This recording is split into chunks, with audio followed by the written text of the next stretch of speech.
They meant that, you know, they meant that. And if you call them out on it, tables turn, what's wrong with you? They get passive aggressive.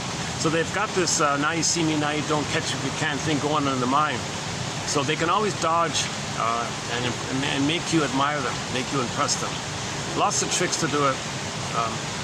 A common one is if people are overwhelmed, they give up, they're passive, you know.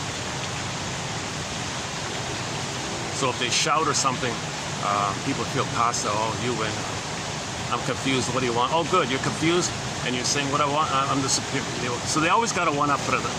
And I guess in pop culture we say they one up. They always need to one up or something.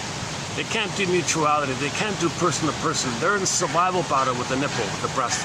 They're still struggling and fighting with the mother, and they become her, and they reenact it by you playing them. They play the mother. They shame you because the way they were shamed, they flip flop. The one they shamed is the mother. Now they're angry at the mother, so they anger at the one they just shamed. They're still struggling with this twisted thing going on, you know.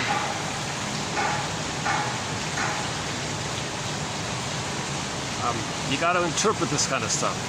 So this is their cry for love. They're trying to know their story, so they recreate it. Ideally, they should observe themselves, interpret themselves, play devil's advocate to themselves. They say, why am I doing this? Well, that's a new phrase coming. I've never used that phrase before. And today I want to do a preview of 3054 before we do the regular one, 43. I got a bit of a backlog here. I've never discussed this phrase before. This will be the first time, this phrase, devil's advocate. It doesn't mean what you think it means when you first hear it. It just means argue the other side to help stimulate debate, to help stimulate discussion, to help point out your weak spots. Okay? It doesn't mean you're advocating for harm.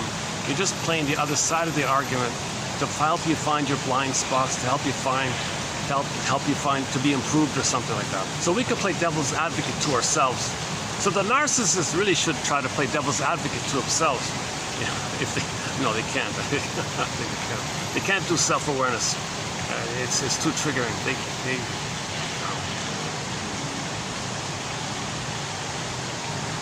So typically people with narcissism, all of their energy is invested in give me supply, give me supply. They can't pause to analyze this. They can't pause because they're not getting supply. If they pause, that means they need help. That means they're not perfect, and that means they're special, entitled little God. Someone's got to help them. No way, man. They can't face this idea even. That's why it's very famous for people with NPD not ever showing up to counseling. The rare once in a blue moon is when the wife forces them, and then they play along like a joke or something, or they're cynical about it.